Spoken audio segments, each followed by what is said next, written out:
Texas Tech to TCU to UCF. Your favorite Big 12 school will have to start cutting sports because everyone's out of money. This is a Locked On Big 12, Locked On Baylor crossover.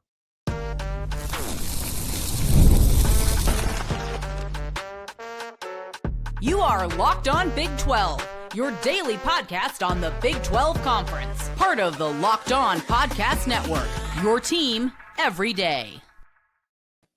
Happy Monday, everybody. Welcome to a Locked On Baylor, Locked On Big 12 crossover. I'm Drake Toll from America's #1 Big 12 podcast, Locked On Big 12. Thank you for making our shows your first listen every single day. That is Cameron Stuart of Locked On Baylor. He's here because he's the expert. Spent 2 weeks in law school and knows more than anyone else that I'm familiar with about this house settlement deal and how it affects every Big 12 school from BYU to Baylor to Cincinnati. We will start with cutting sports. This is inevitable for many of you. Then the Big 12 title game next year, Texas Tech and Baylor. That's what one expert predicted. And they also predicted BYU will miss a bowl game entirely. That's a big one. I don't know. We'll get to all of those. If you hit subscribe, we get to keep our jobs. Cam, I've had conversations, you've had conversations with coaches at the Division I level, coaches that are in revenue sports, non-revenue sports in the last week. I've made phone calls to better understand what the house settlement means. I have a sister going to play softball at Baylor. I want to understand what money is she making, what scholarship does she have, how are scholarship limits affected. And the one thing I've learned, equestrian, tennis, soccer, baseball, softball, like any sport that is not football, men's and women's basketball, at your school is now at risk of being cut entirely. Reason being, we are giving millions of dollars to baseball, millions of dollars to equestrian, millions of dollars to women's tennis, for coaches, for hotels, for play, and 95% of our revenue share from the university, that $20.5 million, is going to football, basketball. That's it, 95%. Those two sports at the men's and women's level in basketball as well. So if that is the case, and you need to start saving millions as yearly it goes up with inflation, your kind of only option is to start cutting. I mean, Baylor's already fired 9 assistant coaches. Already fired 9 assistant coaches because they can't afford to operate the way they were operating. Yeah, so this is interesting, kind of a jumping off point here, because I know I'm the Baylor guy too, but Baylor's a great example of like, it's small, it's private, it's got a good endowment for a private school, but I would say fairly decent when it comes to Power 4 major athletic programs. And schools like Baylor and TCU as well, and I'll put in like an Iowa State or a Kansas State, which also falls in that kind of financial strata of doing it the right way, right? They've hired good coaches, they have focused on revenue sports, which has helped the other sports. How many times do we use the term like football keeps the lights on? When football is good, it obviously means more going to the football program, but typically that has been a trickle-down effect to the rest of sports for a school. And I know for Baylor, it absolutely had that effect in the 2010s when football started to get good again, or good for the first time in a while. There was a great trickle-down effect financially for the rest of these programs, and that allowed you to get better coaches in tennis, in soccer, in golf. One of the best coaches in the country is at Baylor golf, and now that's actually going to work in a counterproductive way. Keeping the lights on and pumping more money into football is inevitably going to take away from these other sports. Now, I've talked to people within the Baylor athletic department. Sources are telling me that they're not like imminent. It's not like they're ready to cut volleyball right now. They're not cutting a sport this year, but you bring up the point. There are other ways that there are still cost-cutting measures they have to do. And for you head coaches, that means taking away assistants. That means less money for the transfer portal, because that does exist in other sports, right? Yeah. Not just football and basketball. That could be, a difference in a preseason tournament for some of these sports and not being able to make that trip. It maybe means some more bus trips or some Best Westerns, there's going to be cost cutting. And I know that Baylor's not looking to cut sports right now, but we also talk about as the years go on, that $20.5 million is going to become a bigger number.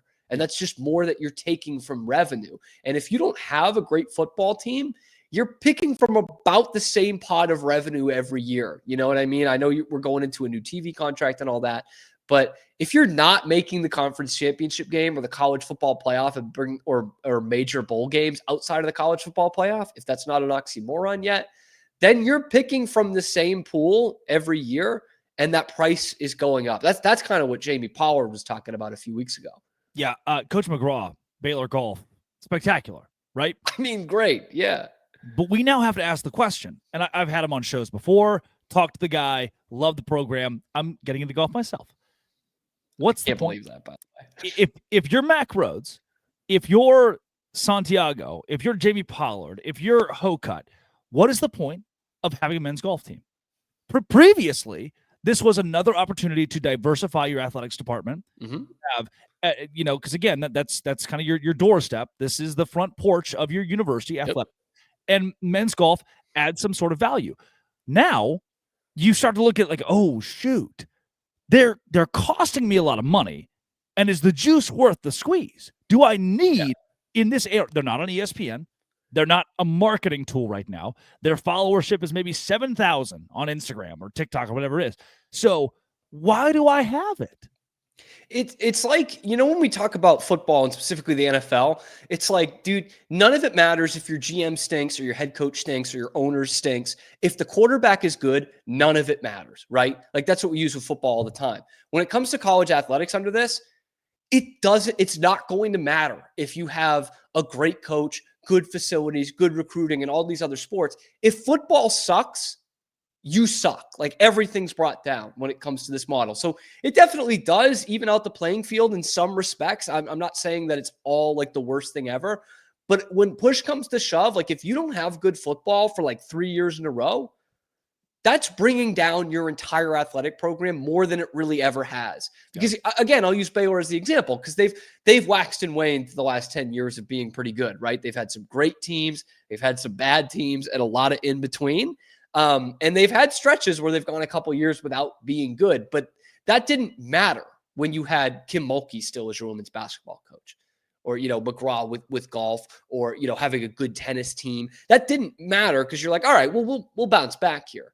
Now 3 years in this cycle is like 8 or 10 years before. 8 or 10 years bad at football, you're like, that sucks for everybody. We've got to get better at football. That is now just going to be 3-4 years. It's going to be real expedited of not having good football. That means it's going to be bad for everybody else. And yeah, that is going to mean cutting sports. Now it's UTEP and some of these other smaller schools. I know UTEP just cut one. But a few years from now, when that pot goes up of how much more of the revenue sharing you have to dish out every single year, then it's not going to be UTEP or UTA. It's going to be Kansas State, Pittsburgh, or Rutgers, or, some of these other schools, and maybe the Big Ten isn't the greatest example, but ACC, Big 12 schools that are reputable athletic programs are going to need to start thinking about that. Yeah, your Olympic sports are not this offseason, but in the next 3 years in danger. And that is the coaches I've talked to that are in the non-revenue sports, they get it. Most of the guys I've talked to, they get it. They hate it. Job's becoming a lot harder for them. Yeah. Like truly, this is supposed to even it out. And again, in some ways it does, but for those smaller sports and for women's sports, which we talked about last time, like that doesn't help them very much. It really doesn't. And you again, 9 assistants at Baylor, but you're saving yourself at that point over $1 million. And that $1 million is so crucial because it's now going to the football team. Yeah. Crazy to think that, for some schools, that'll be going to one player. Right. So, yeah. And that your soccer program might have to fire somebody so they can give that person salary to the wide receiver. That's what's happening in college football. Coming up, the Big 12 title game is a butt bowl. This is a Locked On Big 12, Locked On Baylor crossover. Today's show is brought to you by, now look, I get it. Every week you're like, oh, Drake, so many ads on here. This week is different. This week, I tell you about my new favorite sponsor, Gametime. Yeah, they're not new. I just love the Gametime. Gives me the opportunity to buy tickets to any event that I want to. And this isn't like got to talk about game. This is more like, hey, the NBA playoffs are on. I want to go watch the NBA. I grew up in Arkansas, grew up a big San Antonio Spurs fan. The older I got, the more I rooted for the Oklahoma City Thunder as an organization. And now I'm not too far away. I can go watch without surprise fees, with the panoramic seat view, with last minute deals, the NBA playoffs. And I was on the app, Gametime. the zone deals 10% off exclusive zone deals for FIFA Club World Cup matchups. See the view, go to Gametime. Download the Gametime app. Take the guesswork out of buying tickets with Gametime. Create an account. Use code LOCKEDONCollege for $20 off your first purchase. Terms apply. Again, create an account. Redeem code LOCKEDONCollege for $20 off. Download the Gametime app today. Last minute tickets, lowest prices, and that is guaranteed. It's Cameron Stuart of Locked On Baylor. This is good. I don't always subscribe to the random Twitter accounts that post things about college football, but this one was different because now the analyst CF Budge, awesome, Budge's college football, 12,000 followers, follows it well, does a preview every year, says that his hottest take, Baylor and Texas Tech in the Big 12 championship, that those two schools will go toe-to-toe for a title and a spot in the college football playoff. Who says no? Who says no?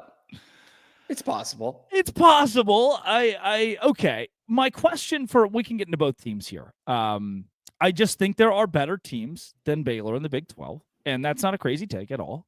Arizona State's going to be loaded. Kansas State's very good. People are overlooking Iowa State a little bit because they lost such wide receiver production. But I don't want to, I don't want to count out Matt Campbell in this. BYU is still very formidable, even without Jake Retzlaff, if he doesn't play this fall.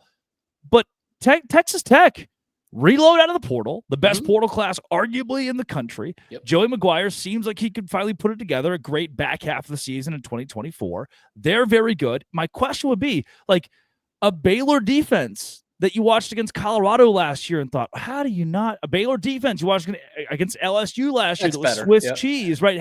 How do you not? I need to know. Yeah, it's just that last play against Colorado, really. I need to know. Well, they were good, but that game was also September. The LSU game is December 31st. Much later. Yeah, for sure, much later. I need to know how Baylor gets to Arlington, and is it really only because of the two words when put together equals Sawyer Robertson? I mean, that is the biggest reason. It's funny. I had someone, after I did a crossover with Blackerby about the Auburn game, and someone commented, like, do you have any reasons why Baylor would actually beat them? Or is it just that or are they better at any one particular position? Or is it just Sawyer Robertson? And I said, well, yeah, that is better at one position, Sawyer Robertson, and it's the most important position on the field. So yes, Sawyer is the biggest reason why they'll be competitive this year. And by that, I mean contending for the Big 12 championship. But the other thing too is, like, I really respect Tech's portal class. We got to find a happy medium between, who's bringing back the best, who's bringing in the best, what coaches can get the most out of them in year one. And I think there's still a lot of questions with that with Joey McGuire and Texas Tech. They've had some good portal rankings the last few years. This is obviously by far the best. And I'm just trying not to get tripped up on, I've thought about Tech as the dark horse to win this conference the last 3 years, and it doesn't ever even come close. But looking at the portal, because I think that has a lot to do with how we perceive teams in the preseason in this day and age, right? More than ever before, we can see they added this talent and this talent and this talent, right? Tech, second or third at worst, best transfer portal class in the country, which makes them comfortably the best in the Big 12. But if you're going to base this off what talent teams brought in the offseason, you know who had the second highest recruited or the second highest rated transfer portal ranking team? There we go. In the Big 12? Would you like to tell me? It's the Baylor Bears. Now, again, is that comfortably behind Tech? Yes, it is. But if we're going off that, then maybe that is the matchup. Or if we're going off of who can blend the talent, who brings the most back, Baylor brings back 15 starters from last year that won 6 games to end the regular season, 6 straight games. Like this is a team that brings a lot back and brings a lot of talent in. Tech does bring some talent back, but they bring a lot in this year. So whichever kind of side of the coin you're on in that, like one of these teams should be there. I think there are teams that are better than Tech, and you could argue that are better than Baylor going into this season. I think you can't count out Kansas State. Iowa State, I think that's a lot of firepower they're losing there. I like Rocco. I want to believe in him. NFL draft firepower, yes. Yes. So there are definitely other teams that are up there at the top. Arizona State, as you mentioned, defending champs and keep a lot of good pieces. But I don't see any reason why it can't be a little butt bowl for the Big 12 championship. They don't play this year, so I'm hoping that is the case. I'm thinking about, I was making sure there I wasn't omitting any glaring candidates for a Big 12 title this year. And I remember just a second ago, Arizona's in this conference, and Noah Fifita will be Arizona's quarterback this fall. The same Noah Fifita that beat Oklahoma a couple of years ago in that awesome bowl game. And then, Kansas, they got Jalen Daniels as their quarterback. Kansas still has Jalen Daniels beat BYU last year. So yes, he did. They won. Didn't have the same magic against Baylor in that blowout. Connor Wegman, Alabama.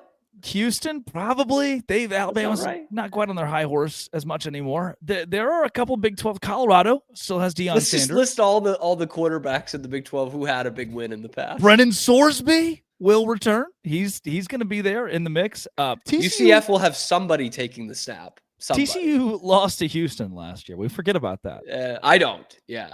We forget about that. It's a Friday night. They beat Stanford, though. It was a Friday night. I was at a Chewy's.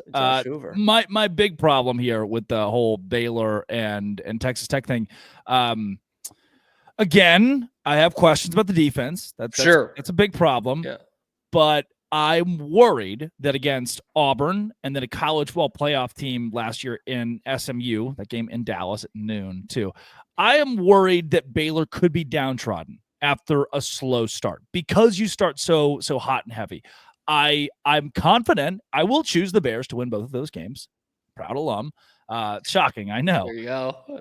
But I'm worried that if those two don't, it's the most must-win game for in the non-conference for anybody in the country in that first weekend. The reason I say that is when you look at other big matchups with two college football playoff contenders, you can afford to lose two games when you're LSU. You can afford to lose two games when you're Clemson and still go to the college football playoff. For Baylor and Auburn, you can barely afford to lose one game, and then things could take a really dark turn. So the loser of that matchup is, by all intents and purposes, to me, out of the college football playoff race because of what that does to your psyche and morale, and you need to build your brand and win. Could that be reversed? Yeah. Obviously, sure. I just don't see another matchup that large in week one that seems so consequential for two teams that desperately need to win. So my thing is, if Baylor loses to Auburn, and especially loses to Auburn and SMU, I worry about the recovery in Big 12 play. Yeah, I mean, the other thing would be, obviously Baylor could lose that game and still be a real contender in their conference. Correct. I don't know that Auburn could. The SEC's a different animal. The other thing, to support this is Dave Aranda has had this pretty much every year he's been there. Some sort of issue, other than 2021, some sort of issue with, we weren't ready for this game, or we made too much of this game and put too much pressure on ourselves. And that's where I do get a little worried because, those are two massive games, but they also don't count at all towards your Big 12 record. And what your goal should be is to win a Big 12 championship. That should be your goal when you have a good team going into the season. So that to me is you've got to compartmentalize that. These first two games are fun. You can make a statement or anything, but they really don't count at all towards your goal. And on the flip side, by the way, Tech can start pretty hot. Arkansas, Pine Bluff, Kent State, Oregon State, Utah on the road. We'll see. Yeah. Houston, Kansas. They could start pretty hot that first half of the season. We didn't talk about Utah as a potential contender. No, we didn't. With Cam Rising at quarterback this year. They're going to wheel him out there. Charlie Brewer backing him up. Hope for the best. Coming up, BYU missing a bowl game. What? Locked on Big 12.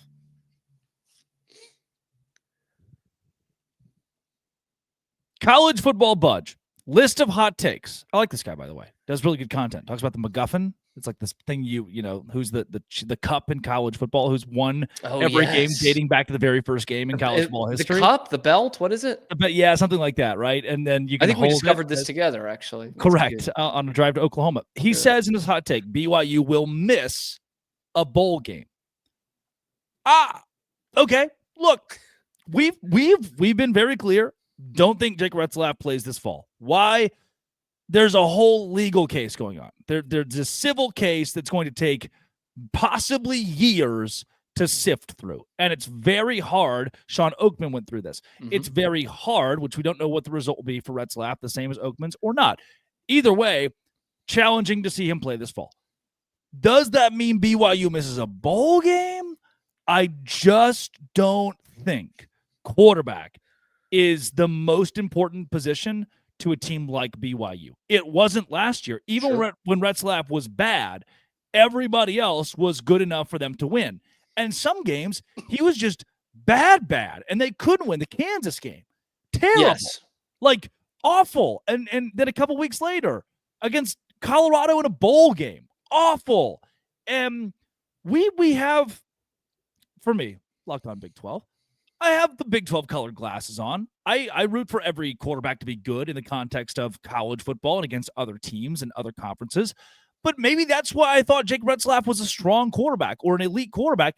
Maybe he just wasn't all this time.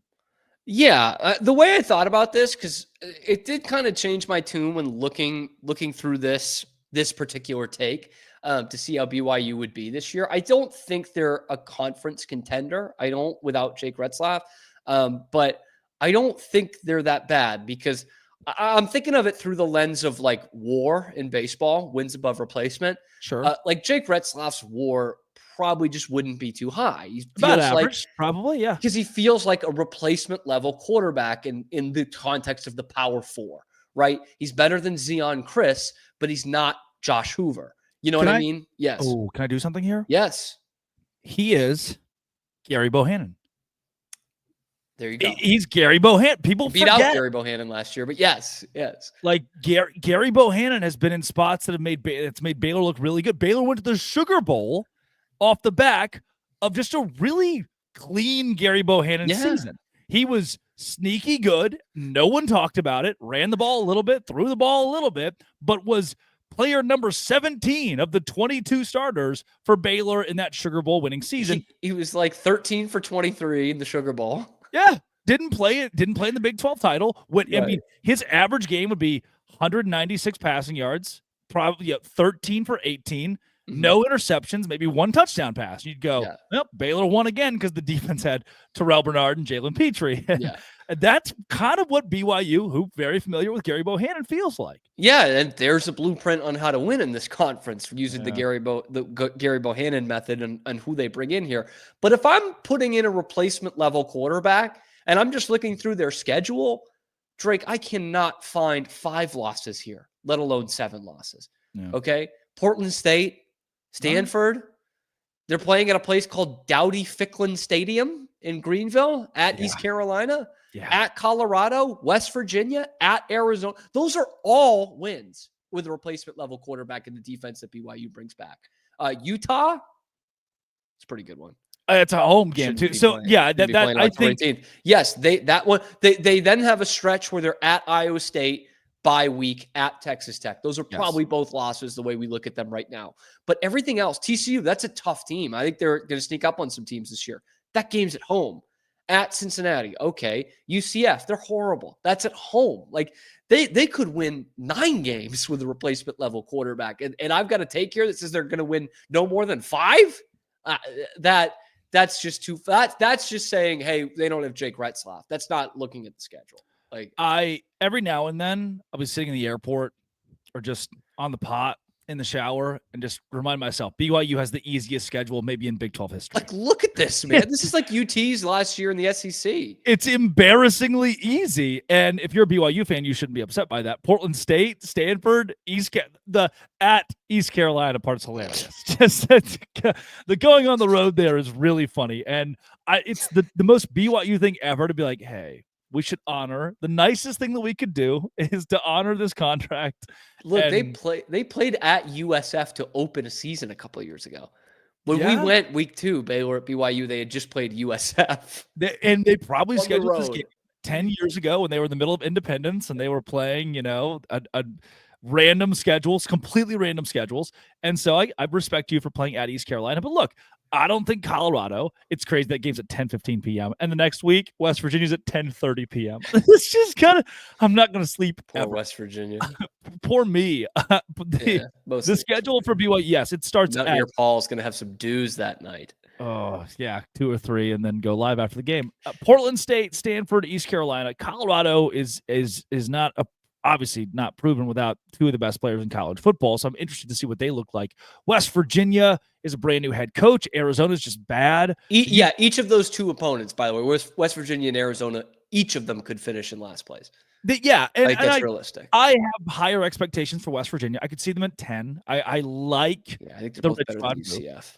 I'm not as worried about the Utah game because it's in Provo. I believe BYU will do well there. And you're right. Iowa State, Texas Tech, TCU, tough stretch. That TCU game's at home, and then Cincinnati, UCF are both bottom tier of the conference going into this season. It's by virtue of their schedule, BYU should make the Big 12 championship game. We have gifted you.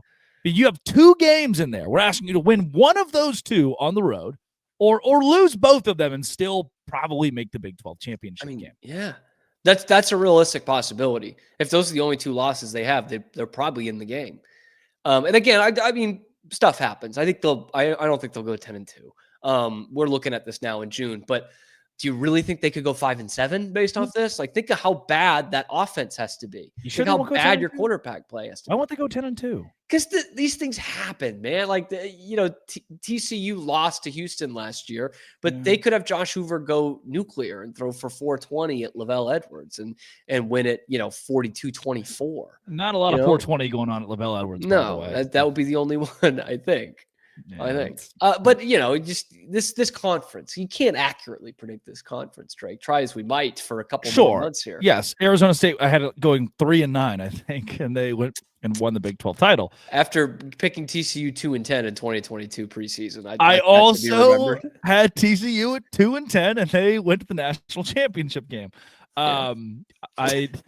Everybody misses sometimes. Yeah, I always struggle with that analysis. I do it sometimes too in my midweek where I'm making predictions for, say, week 3. It's like, I think that Baylor will win this game. Why? I don't know, the Big 12. And it is our job. But it's hard to back something up with, I don't really have a ton of just hard data on why I think this thing. But the Big 12's crazy. And at the same time, it's not really a cop-out. The Big 12 is just it's like a Big 12 tax. Like, you got to throw this on here and be like, BYU could well go 10-2, but you've got to have like a game and a half tax. Yeah. Of like, these ones could go either way. I think I had Baylor going like 5-7 last year, but beating TCU, and people were freaking out over, how that was out. Well, it's the Big 12. It's a rivalry. It's and half of that was right. And honestly, there at the beginning of the year, the first half of the Utah game, I thought Baylor was going to be the most ass football team to ever grace the planet. That first quarter of just Cam Rising, 21-0 immediately. Was it? It was the Miss PAT? Yeah. It was so like I was in Des Moines, Iowa, in a press box at a minor league stadium, watching the game on the TV, just thinking, oh my gosh, this is the worst college football team I've maybe seen in my life. This is Phil Steele era of Baylor, and obviously they turned it around. Do you remember what were you thinking 7 minutes into the Utah game that day? What were your thoughts in your brain? Remember that day? Yes, I broke a pen by accident, slamming it down on a table, taking my notes on the game. It looked like Dave Aranda might not make the flight home. Like, it was, here we go again. Like, I tweeted 9 times. I tweeted fire Dave Aranda in the span of probably 30 minutes. Watching DeQuan Finn in that game was not unlike watching Cam Newton as a New England Patriot. You're like, this is not it. Like, the ball's just not going to get there. He's going to be fading away, throwing every pass. They're not going to score 14 points in a game this year. It was pretty bleak. R.I.P. DeQuan Finn got the Jimbo Fisher treatment. We're just going to pay you scored against Texas Tech. We're going to pay you to do nothing. We're going to pay you to just not be on the field for us. Please. DQ, why don't you take a load off? Yeah. All right, it's Cameron Stuart of Locked On Baylor. This has been, it always will be, Locked On. Thanks for making it your first listen every single day across the world with Baylor and the Dose Grande.